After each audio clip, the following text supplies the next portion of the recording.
பாடம் படிச்சதில்ல, நாங்க நட்பு படிச்சோம் சின்ன வயசுல, நாங்க அழுததில்ல, ஒன்னா சேர்ந்து சிரிச்சோம். காசுக்கு ஒரு பஞ்சம் வந்தாலும் பாசத்துக்கு பஞ்சம் இல்ல, தினம் தினம் சண்டை போட்டாலும் நெஞ்சுக்குள்ள பஞ்சம் இல்ல. என் நண்பனை போல யாரும் இல்ல இந்த பூமியில, என் நட்புக்கு தான் ஈடே இல்ல இந்த பூமியில.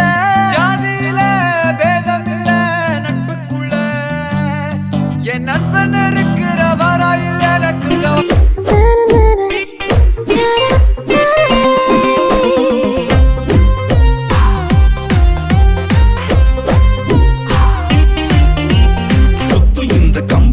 சுத்துறது யாரு யாரு? ஒரு பக்கம் வந்து பெற நீயும் கேட்டு பாரு.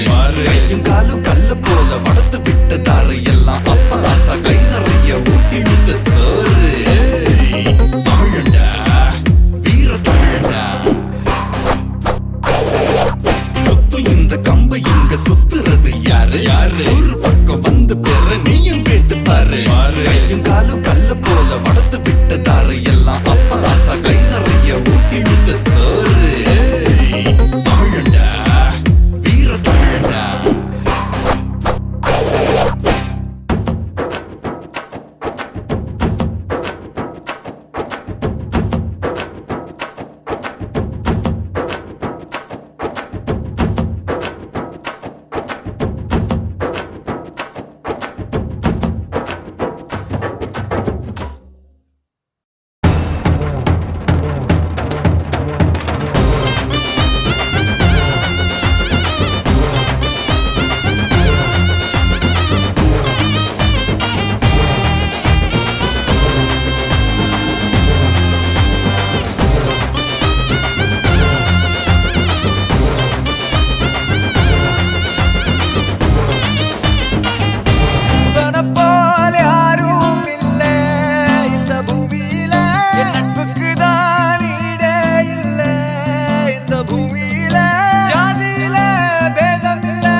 என் நண்பன் இருக்கிற வராயில் எனக்கு கவலை இல்ல.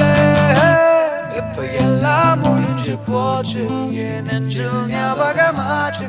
இப்ப எல்லாம் முடிஞ்சு போச்சு, என் நெஞ்சில் ஞாபகமாச்சு.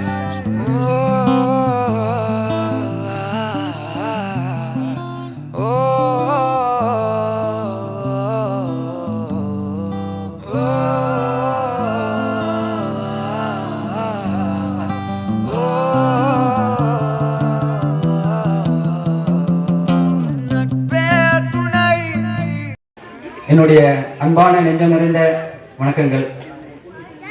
மாதா பிதா குரு தெய்வம் சொல்லுவாங்க. மாதா பிதா குரு தெய்வம்னா அம்மா குழந்தை பெற்றுருவாங்க, அப்பா கிட்ட எல்லா உழைப்பு கொடுத்து அதை வளர்ப்பாங்க. அடுத்ததான் வந்து குரு கிட்ட எடுத்து போய் கொடுப்பாங்க, படிக்க சொல்லுவாங்க. ஐயா சொன்னாங்க குருகுலம் சொல்லிட்டு. குருகுலம்னா என்ன? குருகுலத்துல வந்து 2 கல்வி சொல்லி கொடுப்பாங்க.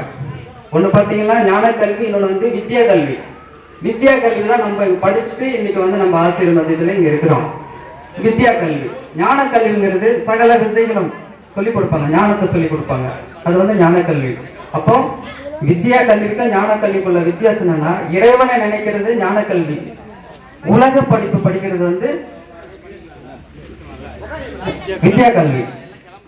இந்த 2 கல்வியை வந்து நம்ம 2 சைட்லயும் நம்ம பேலன்ஸ் பண்ணணும். இதுல 50%, அதுல 50%. ஏன்னா நம்ம பொருள் பணம் சம்பாதிக்கிறோம், படிக்கிறோம், இதெல்லாம் வந்து இந்த உலக வாழ்க்கையில மட்டும்தான். ஆனா மறுமைன்ற ஒரு விஷயம் இருக்குது. இந்த மறுமைக்கு உண்டான விஷயம் என்னன்னா இறைவன். 2 லைன்ல நான் முடிச்சுக்கிறேன். நான் முடிச்சுட்டு அதுக்கப்புறம் அந்த பாடலை பாடுறேன். நம்மளுடைய பட்டாம்பூச்சிகள் பாடு. ஊன் உடலூர் ஆலயம், உள்ளம் பெருங்கோயில், வாய் கோபுர வாசல், கள்ள தெளிந்தாருக்கு ஜீவனே சிவம். இப்படி என்ன அர்த்தம்னா, இந்த உடம்புதான் ஆலயம், உள்ளந்தான் பெரும் கோயில். உள்ளன்னா எல்லாரும் இதயத்தை சொல்லுவாங்க.